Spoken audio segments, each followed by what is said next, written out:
Hi viewers, India's largest digital media network Suman టీవీకి స్వాగతం. ప్రస్తుతం మనతో ఉన్నారు motivational speaker and language trainer Vijaya Bangaru. అమ్మ నమస్తే. నమస్తే అండి.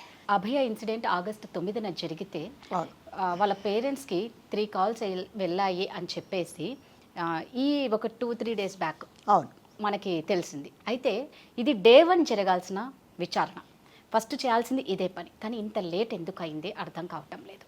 తర్వాత అభయ గురించి మనం మాట్లాడుకుంటే బాడీ అనేది సెమినార్ క్లాస్లోకి వెళ్ళింది.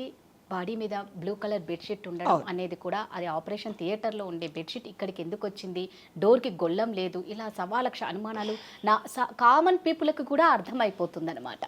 పిల్లి పాలు తాగితేనే కనుక్కోవడం పెద్ద కష్టం కాదు పొద్దున అయ్యేసరికి. అలాంటిది ఇంత దారుణం జరిగితే చడి చప్పుడు కాకుండా కూడా ఇలాంటి దారుణాలు జరుగుతాయా అనేది అర్థం కాలే. సో ఈ ఫోన్ కాల్స్ గురించి, ఇక్కడ ఈ అభయ పరిస్థితి గురించి, సెమినార్ రూమ్లోకి బాడీ గురించి ఒక్కసారి క్లారిటీ. సో మనకున్న అప్డేట్స్ ప్రకారం, మనకున్న ఇన్ఫర్మేషన్ ప్రకారం అండి, మీరు అన్నట్టుగా పిల్లి కళ్ళు మూసుకొని పాలు తాగి ఎవరు చూడలేదు అని అన్నట్టుగానే సో ఇక్కడ వాళ్ళు అలా అరేంజ్ చేసుకున్నారనమాట. ముందుగానే ఇవన్నీ ప్రీ ప్లాన్ చేశారండి. ఈ ప్రీ ప్లాన్ చేసే ఇది చేశారే తప్ప ఒక్కరు ఇది చేసింది కాదు. దీని వెనక ఎప్పటి నుంచో ప్లాన్ చేసుకొని సో తను ఎదురు తిరిగినందుకు, అక్కడ జరిగే అక్రమాల గురించి తన గొంతు ఎత్తి నేను అందరికీ చెప్తాను అన్నందుకే ఈమె మీద ఎలాగైనా రివెంజ్ తీసుకోవాలి, ఎలాగైనా ఈమెను అంతమొందిస్తే మిగతా వాళ్ళందరూ ఎవరు మాట్లాడరు అనే ఉద్దేశంతోనే ఈ అమ్మాయిని ప్రీ ప్లాన్డ్గానే అఘాయిత్యం చేసి మర్డర్ చేశారే తప్ప వేరే ఒక్కరు చేసిన పని కాదండి. ఈ సంఘటన జరిగినప్పుడు చాలా మటుకు అంటే మనకు తెలిసిన ఇన్ఫర్మేషన్ ప్రకారం బయట కూడా ఎవరో కాపలా ఉన్నారండి. ఎందుకంటే అంత ఘోరంగా వాళ్ళు కొట్టి ఆమెను చేస్తున్నప్పుడు ఒక అరుపు అరవకుండా ఉంటుంది అనేది అది మనుషులు చేసే ఇది కాదు కదండి. సో ఇదంతా వీటన్నిటికీ ఏంటంటే కంపల్సరీగా రాజకీయ కుట్ర అండి. ఇదంతా వీళ్ళ సపోర్ట్తోనే వీళ్ళందరూ ఇది చేశారే తప్ప ఒక్కరు చేసినది మళ్ళీ చెప్పడం ఏంటంటే దాదాపు 7-8 మంది ఇందులో ఇన్వాల్వ్ అయ్యి ఉన్నారు. అందుకనే వాడు అంత ఇదిగా ధైర్యంగా నేనే చేశాను అని చెప్పుకుంటున్నాడు అనమాట. సో అది జరిగిన సంఘటన జరగగానే పేరెంట్స్కి ఫస్ట్ ఒక ఫోన్ కాల్ పోయింది. ఏమని పోయిందంటే మీ అమ్మాయికి ఒంట్లో బాగాలేదు అని పోయింది. వాళ్ళు అన్నారు రాత్రి మాతో 11:30 అప్పుడు మాట్లాడింది, ఇప్పుడు ఏమైంది అని అంటే వాళ్ళు ఏమీ సమాధానం చెప్పలేదండి.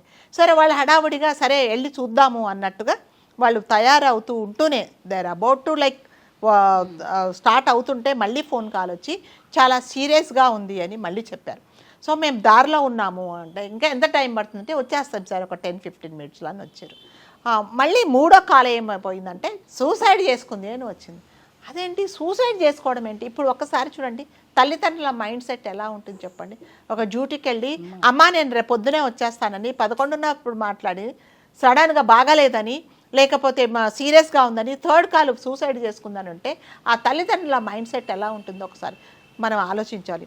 సో ఇంత జరిగినా కూడా ఇది ఎవరు చేశారు అనేది ఒకసారి మనకు ఇన్ఫర్మేషన్ ఒకసారి మనకి చెప్తారే అసిస్టెంట్ ప్రొఫెసర్ ఫోన్ చేశాడని, హెచ్ఓడి ఫోన్ చేశారని ఇలా చెప్తున్నారే తప్ప అసలు కరెక్ట్గా ఎవరు ఫోన్ చేశారని తెలియదు. సో వాళ్ళు వచ్చేటప్పటికే జరగరాని ఘోరం జరిగిపోయిందండి. సో వాళ్ళ దురదృష్టం కొద్దీ కనీసం ఆ బాడీని కూడా వెంటనే వాళ్ళు చూడడానికి కూడా అలౌ చేయలేదు. 3 గంటల తర్వాత అలౌ చేశారు. సో ఈ అమ్మాయి ఆ రోజు డ్యూటీ చేసుకొని రెస్ట్ తీసుకుంటూ ఉంటే యాక్చువల్గా జరిగింది మన 3rd ఫ్లోర్లో జరిగిందండి. ఆ ఘోరంగా ఆమెను అఘాయిత్యం చేసి చంపేసిన తర్వాత ఏమైందంటే ఇంకా పొద్దున్నే వెళ్ళిపోయారు. పొద్దున్నే సెక్యూరిటీ వాళ్ళు ఎవరో చూసి ఇలా జరిగిందని చెప్పేసి వేరే వాళ్ళకి చెప్తే అందరు ఒకరికొకరు చూసారు. అప్పటికి కూడా వెంటనే అందరు ఏం చేశారంటే అక్కడ ఉండే వాళ్ళు తీసుకెళ్ళి ఎమర్జెన్సీ వార్డుకి తీసుకెళ్ళిన తర్వాత మీరు అన్నట్టుగానే ఇది అందరూ కలిసి కొంతమంది కుట్ర చేసింది పన్నింది కాబట్టి ఎమర్జెన్సీ వార్డులో ఆ అమ్మాయికి సరి అయిన ట్రీట్మెంట్ ఇవ్వలేదు. రేపు ఒకవేళ మనం ట్రీట్మెంట్ ఇస్తే బతుకుతే అందరి పేర్లు ఎక్కడ బయటకు వస్తాయో అని చెప్పేసి ఆమెను చనిపోయేలాగా చేశారు. అంతే, ట్రీట్మెంట్ ఇవ్వకుండా. చనిపోయిన తర్వాత ఏం చేశారంటే మీరు అన్నట్టుగా ఆ బ్లూ బెడ్షీట్ కప్పేసి 3rd ఫ్లోర్లో ఇన్సిడెంట్ జరిగితే 4th ఫ్లోర్కి తీసుకెళ్ళి ఈ అమ్మాయిని అక్కడ వదిలేశారనమాట. సో అసలు జరిగింది అది. అందుకనే బాడీ మీద బ్లూ బెడ్షీట్ ఎలా వచ్చిందంటే థియేటర్లో ఉండాల్సిన బెడ్షీట్స్ మామూలుగా ఒక గ్రీన్ కలరు బ్లూ కలరు వాళ్ళ దగ్గర ఉంటుంది. సో మరి నిజంగా 3rd ఫ్లోర్లో జరిగి ఆమె మీద అలాంటిది జరిగినప్పుడు ఆ బెడ్షీట్ ఎవరు తీసుకొచ్చి కప్పుతారండి? ఎవరు కప్పరు కదా. ఇదంతా అలా అక్కడ జరిగిందే. సో చాలా అన్యాయం జరిగింది.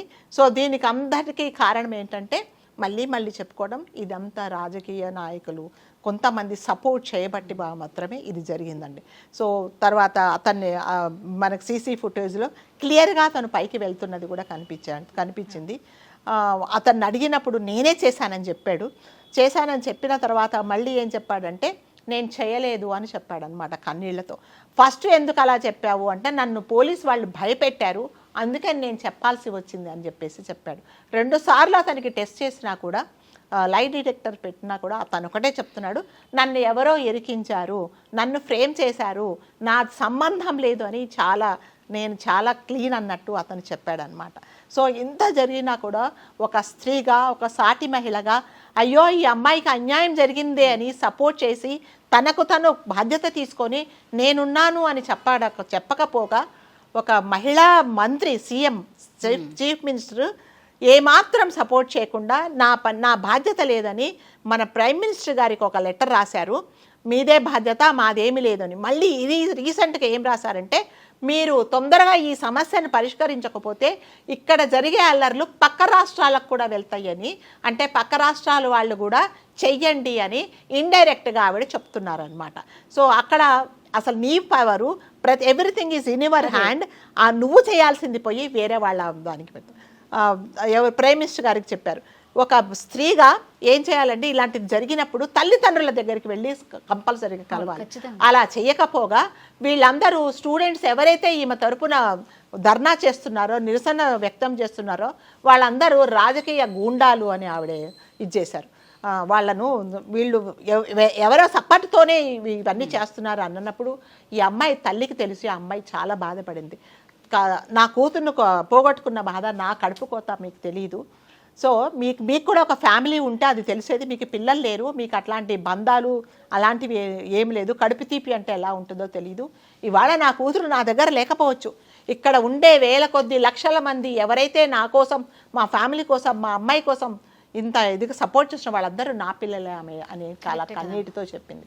సో అట్లాగే మన రాష్ట్రపతి గారు ఒక మహిళగా ఇది జరిగినప్పుడు చాలా బాధతో ఇలాంటిది జరుగుతూ ఉన్నాయి, ఆడవాళ్లకు రక్షణ లేదా అని, ఇంకా మగవాళ్ళు మీరు జాగ్రత్తగా ఉండండి, కొత్త చట్టాలు వస్తాయి, సో మీ మైండ్ సెట్ మారకపోతే మీరు చాలా ప్రాబ్లమ్స్ మీరు ఫేస్ చేయాల్సి వస్తుంది అన్నారు. సో మన అందరికీ ఏంటంటే ఆవిడ కూడా స్త్రీనే, ఈమె కూడా మహిళే. సో కానీ వీళ్ళిద్దరి మధ్యలో చూడండి తేడా ఎంతగా ఉందో. సో ఈవిడ ఎలా రెస్పాండ్ అయింది, ఈమె మేడం తను రాష్ట్రపతి గారు ఎలా రెస్పాండ్ అయ్యారో మనకు తెలిసిపోతుంది అనమాట. సో రాజకీయ గూండాలు అని అంటే ఎవరు మాత్రం ఊరుకుంటారండి? ఊరుకోరు కదా. సో వీళ్ళు ఏమంటున్నారంటే పేరెంట్స్, మేము మా అమ్మాయిని చూడడానికి వెళ్తేనే మాకు 2-3 గంటలు వెయిట్ చేయిస్తారు ఎప్పుడైనా హాస్పిటల్కి వెళ్ళి మరి అలాంటిది ఎవరో అవుట్ సైడరు 3వ 4వ ఫ్లోర్లో పడుకుందేని మా అమ్మాయి దగ్గరికి ఎలా వెళ్ళాడు అని అడుగుతున్నారు అన్నమాట వాళ్ళు. సో అంటే అదంతా ఏంటండి, ఇక్కడ ఇతనికి ఎందుకు అంత ఫ్రీ యాక్సెస్? బికాస్ ఆఫ్ కొంతమంది సపోర్ట్ చేయబడుతుంది. ఇంకొకటి వీడు ఎవరైతే సంజయ్ రాయ్ అని ఉన్నాడో అతను వాడే bike police commissioner of Calcutta పేరు మీద ఉందన్నమాట. సో దీన్ని బట్టి ఎంత సపోర్ట్ ఉందో అతనికి తెలుస్తుందన్నమాట. సో ఇదంతా ఏంటంటే ఎప్పుడైనానండి ఇలాంటివి జరిగినప్పుడు రాజకీయంగా సపోర్ట్ లేకపోతే వీళ్ళు అసలు ఫస్ట్ చేయరండి. ఏదో చిన్న చితక వాళ్ళు చేయరు, దీని వెనక అసలు ఎవరో చేస్తారు, ఎవరినో ముందుకు తోసేస్తారు. తోసిన వాడు ఏం చేస్తాడంటే నేను కూడా ఎందుకు ఊరిగా చూసి రావాలని వాడు కూడా ఒక అటెంప్ట్ చేస్తాడనమాట.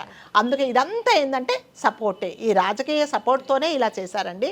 సో ఇది మనకి కంపల్సరీగా మనకి న్యాయం జరుగుతుందనే మనం అందరం పోరాడుతున్నాము.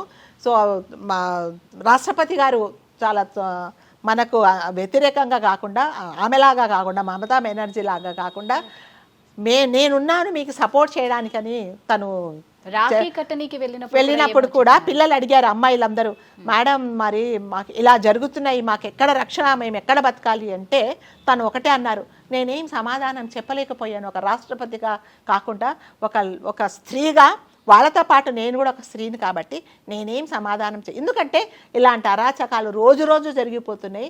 దీనికి ఎన్ని చట్టాలు వచ్చినా చట్టాలు అంతకు చట్టాలే ఉన్నాయి, చేసేవాళ్ళు చేస్తూనే ఉన్నారు.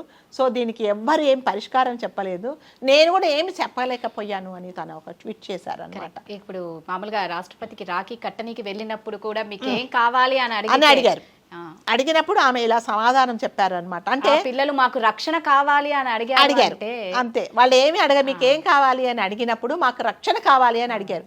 రక్షణ కావాలి అంటే తన చేతుల్లో ఎన్ని పవర్స్ ఉన్నా కూడా ఎన్ని చట్టాలు ఉన్నా కానీ అవి ఇంప్లిమెంట్ కావడానికి కూడా టైం పడుతుందండి. కరెక్ట్గా ఇంప్లిమెంట్ చేస్తే అసలు ఇలాంటి గొడవలు జరగవు. కానీ చట్టాలందుకు చట్టాలు రూల్స్ ప్రకారం వస్తున్నాయి, రూల్స్ వస్తున్నాయి, కానీ ఎవరో దాన్ని కరెక్ట్గా ఎందుకు ఇంప్లిమెంట్ చేయటం లేదంటే ఇందులో మీరు అన్నట్టుగా బడా బాబులు ఉంటున్నాయి. సో వాళ్ళ ప్రయోజనాల కోసం ఎవరు వాళ్ళు ఉంటారు కాబట్టి వాళ్ళ పేర్లు బయటకు వస్తాయని చెప్పేసి వాళ్ళు అట్లాంటి వాటిని కరెక్ట్గా అమలు కాకుండా చేస్తారనమాట. సో కంపల్సరీగా కాకపోతే ఏంటంటే ఎప్పటికైనా న్యాయం అనేది గెలుస్తుంది, తప్పకుండా అమ్మాయికి న్యాయం జరుగుతుంది. అంతవరకు మనం అందరము మన ఇంట్లో అమ్మాయికి మన వాళ్ళకే జరిగింది అన్నట్టుగా మనం అందరూ బాధపడి ఈ పోరాటం ఎక్కడ ఆపకుండా కంపల్సరీగా న్యాయం జరిగేదాకా మనం అందరం పోరాడతాము. ఆ తల్లిదండ్రులకు ఆ ఫ్యామిలీకి మన అందరి సపోర్ట్ ఉంటుంది అని మనం తెలియజేద్దాం. ఒకటే అండి, అందరం కోరుకునేది ఆ బిడ్డ ఆత్మశాంతి చేకూరాలి అంటే బాధిత కుటుంబానికి న్యాయం జరగాలి. ఇందులో ఎలాంటి బడాబాబులున్నా శిక్ష ఖచ్చితంగా పడాలని ఎవరు కూడా పోరాటం ఆపొద్దని మనస్ఫూర్తిగా కోరుకుంటున్నాం. Thank you. నమస్తే అండి.